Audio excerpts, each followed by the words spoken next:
Mel Riley belonged to one of the strangest chapters in the history of espionage.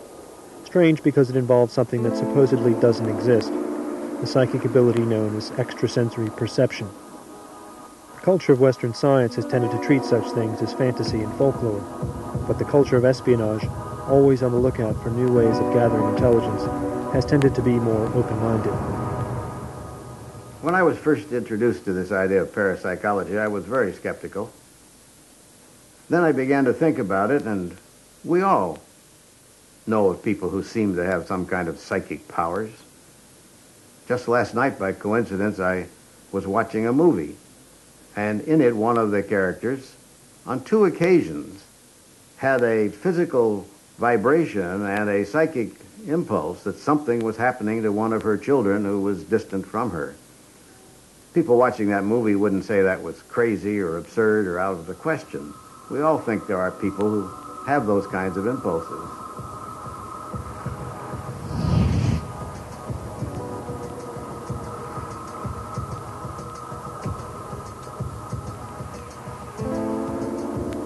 The CIA and other agencies have had much more than a casual interest. For the past 2 decades, they have been employing people with apparent psychic abilities, people who are known as remote viewers. Show me the top. Are you going down a hole or what? 500 feet above the site, something should be visible. Up. Vertical up? Peak. Down. Hard. Stage 2 colors. Red, green, brown, orange. Textures. Soft.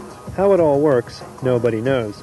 But remote viewers believe they can sit down at a table, calm their minds, and move their perceptions anywhere in space and time. Guided by a colleague, the viewer describes images and other impressions that drift into his consciousness. Dimensions. Large. Tall. South America. Chile, Peru. AWOL break.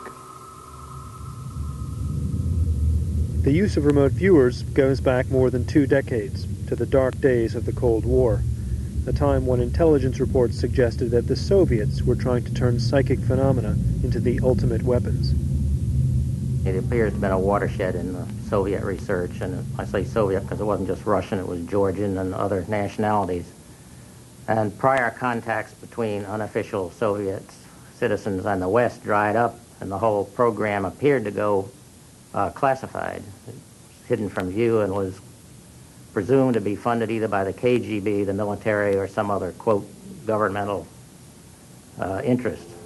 There was evidence that they were particularly active in long-distance telepathic communication, also in PK that they call telekinesis, and possibly in telepathic hypnosis in order to disrupt individuals in key positions or handling sensitive equipment. Multiple laboratories were involved. They were screening civilians for natural talent, if you will, employing psychics and healers and things of that nature in a wide variety of experiments.